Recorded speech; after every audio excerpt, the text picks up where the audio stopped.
Les obres originals de Sorolla es complementen amb la realitat virtual en l'exposició que s'inaugura demà al Palau Reial de Madrid, una mostra en què la gran protagonista és la llum que també sabia captar Sorolla en els seus quadres. Els visitants podran experimentar cada traç del valencià. El nostre company Antonio Mas, de fet, ja ho ha provat.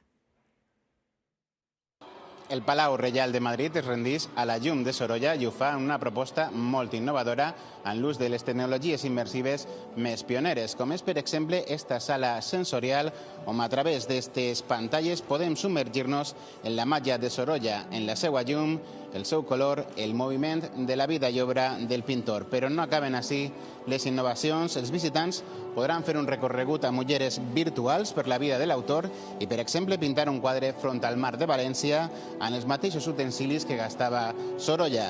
Les comissàries de l'exposició, entre elles la bisneta de Sorolla, ens han traslladat que hi ha moltes maneres d'acostar-se a l'autor, però cap com esta, que és única i que hi ha que viure-la, i pròximament ens avancen que es podrà viure també a València.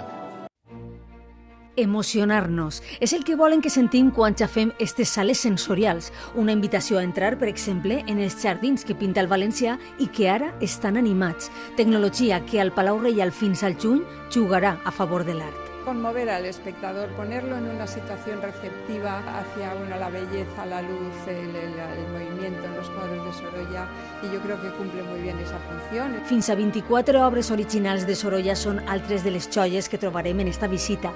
Pintures poc conegudes amb requisits exigents per a estar en aquestes parets. Ha sido prioridad que fueran de una gran calidad, con las luces de Sorolla, pero al aire libre, y lo más posible de colecciones particulares para que fueran desconocidas. Y creo que lo hemos conseguido. Passejar per la Malvarrosa i veure la mar i la llum valenciana, tot i estant a Madrid, serà possible només amb aquestes ulleres de realitat virtual.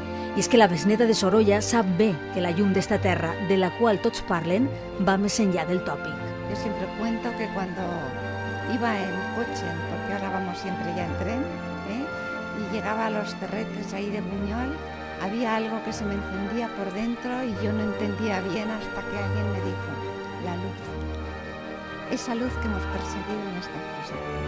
I que el mestre valencià va capturar a la perfecció amb pincells. Una cita més per afegir a l'extensa agenda de l'any Sorolla.